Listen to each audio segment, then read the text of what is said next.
ಕಾವೇರಿ ನೀರನ್ನ ತಮಿಳುನಾಡಿಗೆ ಬಿಡಿ ಅಂತ ಎರಡೂ ಕಡೆ ಆದೇಶಗಳು ಬಂದಂತ ನಂತರದಲ್ಲಿ ಈಗ ರಾಜ್ಯ ಸರ್ಕಾರದ ಮೇಲೆ ಒತ್ತಡ ಹೆಚ್ಚಾಗ್ತಾ ಇದೆ. ಹಾಗೇನೆ ಹೋರಾಟಗಾರರು ಕೂಡ ನಮ್ಮ ನೀರು ನಮ್ಮ ಹಕ್ಕು ಅಂತ ಹೇಳ್ತಾ ಇದ್ದಾರೆ. ಕಾವೇರಿ ನೀರನ್ನ ನಾವು ಯಾವುದೇ ಕಾರಣಕ್ಕೂ ತಮಿಳುನಾಡಿಗೆ ಬಿಟ್ಟು ಕೊಡೋಕ್ ಸಾಧ್ಯ ಇಲ್ಲ. ಕನ್ನಡಿಗರು ಕೇಳ್ತಾ ಇದ್ದಾರೆ ಈ ವಿಚಾರದಲ್ಲಿ ನೀರು ಬಿಡಿ ಅಂತ CWMA ಹೇಳಿರುವಂತದ್ದು. ಈಗ ಅನ್ನದಾತರು ಕಿಡಿಕಾರ್ತಾ ಇದ್ದಾರೆ. ಮಂಡ್ಯ ಮೈಸೂರು ಭಾಗದಲ್ಲಿ ಉಗ್ರ ಹೋರಾಟ ನಡೀತಾ ಇದೆ. ಮಂಡ್ಯದಲ್ಲಿ ರೈತರ ಪ್ರತಿಭಟನೆ ಎಂದಿನಂತೆ ಮುಂದುವರೆದಿದೆ. KRS ಬಳಿ ಅನ್ನದಾತರು ಪ್ರತಿಭಟನೆಗೆ ಮುಂದಾಗಿರುವಂತದ್ದು. ಮಂಡ್ಯದಲ್ಲಿ ಹೆಜ್ಜೆ ಹೆಜ್ಜೆಗೂ ಪೊಲೀಸ್ ಭದ್ರತೆ ಇದೆ.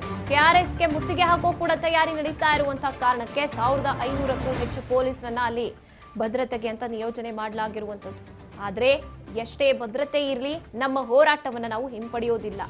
ನಮಗೆ ನ್ಯಾಯ ಸಿಗೋವರೆಗೂ, ನಮಗೆ ಕುಡಿಯೋಕ್ ನೀರಿಲ್ಲದೆ ಇರುವಂತಹ ಸಂದರ್ಭದಲ್ಲಿ ಇವರು ಬೇರೆ ರಾಜ್ಯಕ್ಕೆ ಯಾವಾಗ್ಲೂ ಖ್ಯಾತೆ ತಕ್ಕೊಂಡು ಕಾವೇರಿ ಹೆಸರಿನಲ್ಲಿ ನಮ್ಮ ಹತ್ರ ಖ್ಯಾತೆ ತಕೊಂಡು ಬರುವಂತ ರಾಜ್ಯಕ್ಕೆ ನಮ್ಮ ಹತ್ರ ಕುಡಿಯೋಕ್ ನೀರಿಲ್ಲ ಅಂದ್ರೂ ಕೂಡ ಅವ್ರಿಗೆ ವ್ಯವಸಾಯಕ್ಕೆ ನೀರನ್ನ ಬಿಟ್ಕೊಡ್ಬೇಕು ಅಂತ ಹೇಳಿರುವಂತ ಆದೇಶಗಳೇನಿದೆ ಅದಕ್ಕೆ ನಾವು ಒಪ್ಪೋದೇ ಇಲ್ಲ, ಬದ್ಧರಾಗೋದಿಲ್ಲ. ಇದು ನಮಗೆ ಆಗ್ತಾ ಇರುವಂತ ಅನ್ಯಾಯ, ದ್ರೋಹ. ನಾವು ಇದರ ವಿರುದ್ಧ ಹೋರಾಟ ಮಾಡೇ ತೀರ್ತೀವಿ ಅಂತ ಹೋರಾಟಗಾರರು ಪ್ರತಿದಿನಕ್ಕೂ ತೀವ್ರತೆಯನ್ನು ಪಡ್ಕೊಳ್ತಾ ಇರುವಂತದ್ದು ತಮ್ಮ ಹೋರಾಟದಲ್ಲಿ.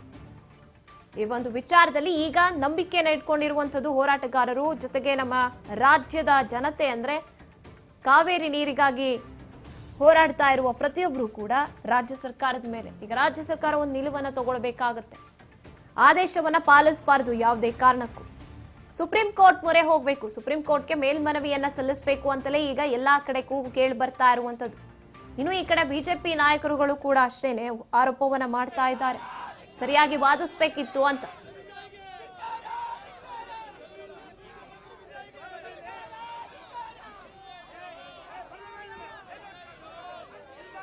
ಮಂಡ್ಯ ಮೈಸೂರು ಭಾಗದಲ್ಲಂತೂ ಉಗ್ರ ಮಟ್ಟಿಗೆ ಹೋರಾಟ ನಡೀತಾ ಇದೆ.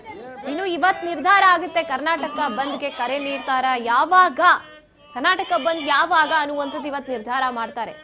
ತಲೆ ಕೆಟ್ರೆ ನಾಳೆಯೇ ಕರ್ನಾಟಕ ಬಂದ್ ಆಗೋ ಸಾಧ್ಯತೆ ಇರುವಂಥದ್ದು.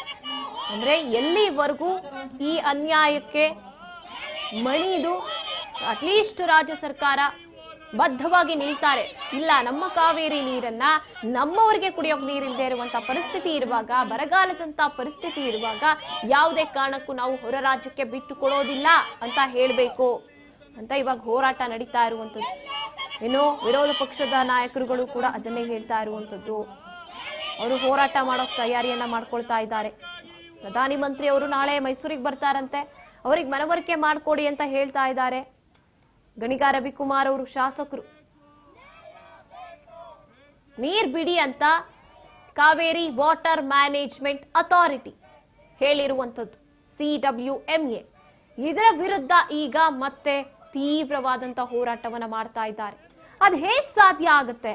ಹೇಗಾದ್ರೂ CWRC ನಿರ್ಧಾರದ ಮೇಲೆ ನಿಲ್ಲುತ್ತೆ CWMA